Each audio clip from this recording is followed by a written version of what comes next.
Hi అండి, నమస్తే. Welcome to our channel అండి.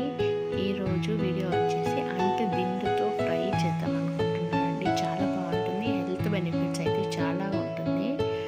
ఒకసారి ట్రై చేసి చూడండి. ఇలా ముక్కలు కట్ చేసుకోవాలండి. ఈ సైజ్ ముక్కలు కట్ చేసుకుంటూ పక్కన పెట్టుకోవాలండి. వాటర్లోకి వేసుకుంటూ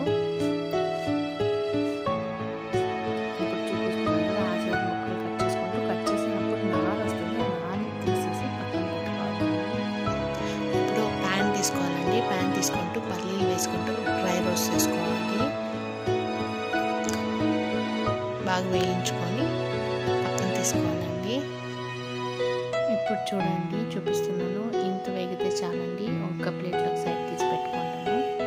ఇప్పుడు మిక్సీ జార్కి పట్టు తీయొద్దు, పట్టు తీయని మిక్సీ జార్లోకి వేసుకోవాలండి.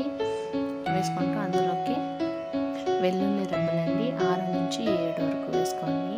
కారం పొడి ఒక 1/2 టేబుల్ స్పూన్ వేసుకోండి. అందులోకి లైట్గా ఉప్పు వేసుకుంటూ, అంటే ఫైన్ పేస్ట్ కదండి, దరిబరిగా మిక్సీ పట్టుకోవాలి. సేమ్ ప్యాన్లోకి ఆయిల్ వేసుకోవాలండి. 3 to 4 టేబుల్ స్పూన్స్ ఆయిల్ వేసుకుంటూ అందులోకి ఆయిల్ వేడైన తర్వాత ఆవాలు వేసుకోండి. ఆవాలు కొద్దిగా చిట్టుపట్లాడిన తర్వాత పచ్చిశనగపప్పు అండి, పచ్చిశనగపప్పు వేసుకుంటూ ఫ్రై చేసుకోవాలి.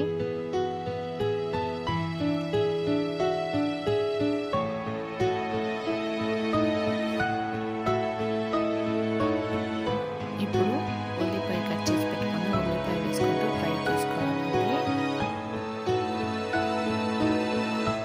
ఇప్పుడు ఉల్లిపాయ లైట్గా ఫ్రై అయిన తర్వాత కరివేపాకు వేసుకోవాలండి. కొద్దిగా కరివేపాకు వేసుకుంటూ ఒక 2 to 3 మినిట్స్ ఫ్రై చేసుకోవాలి. లో ఫ్లేమ్లో ఫ్రై చేసుకోవాలండి. ఇప్పుడు కట్ చేసి పెట్టుకున్న అంటి దిండు ముక్కలను అయితే వేసుకుంటూ ఫ్రై చేసుకోవాలండి, కలుపుకుంటూ.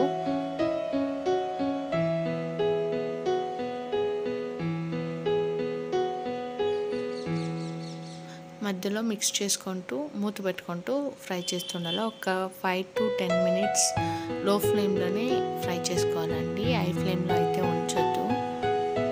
ఇప్పుడు సాల్ట్ అండి, టేస్ట్ బట్టి సాల్ట్ వేసుకోండి. వేసుకుంటూ మిక్స్ చేసేయండి. ఇప్పుడు వాటర్ అనేది ఇంకాస్త వస్తుంది. అందులోనే ఆ వాటర్ అంతా ఇంకిపోయేదాకా మనము లో ఫ్లేమ్లో పెట్టుకుంటూ ఫ్రై చేసుకోవాలి. మధ్య మధ్యలో లిడ్ అనేది క్లోజ్ చేసుకుంటూ ఫ్రై చేయాలండి, లేకపోతే అది ఉడుకుదు.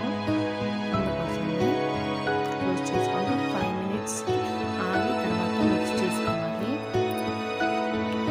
మళ్ళీ ఇప్పుడు లైట్గా వాటర్ అనేది అంత ఎక్కువ లేదు.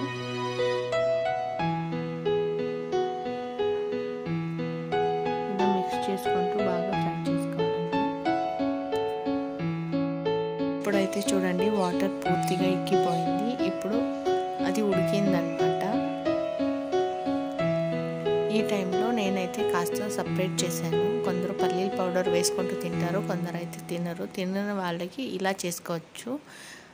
పల్లీల పౌడర్ కంపల్సరీ కావాలనే వాళ్ళు అయితే పల్లీ పౌడర్ వేసుకుంటూ మిక్స్ చేసేయడమే. ఇప్పుడు స్టవ్ అనేది ఆపేసుకుంటూ పల్లి పౌడర్ వేసి మిక్స్ చేసుకుంటూ తింటే మస్తు టేస్ట్ ఉంటుంది. టేస్ట్ గింటను హెల్త్ బెనిఫిట్స్ అనేది చాలా ఉంటుంది. కిడ్నీలో స్టోన్స్ ఇలా ఏదైనా ఉన్నా కానీ చాలా యూస్ఫుల్ అని నేను చెప్తానండి. తింటే అంతే హెల్త్ బాగుంటుంది.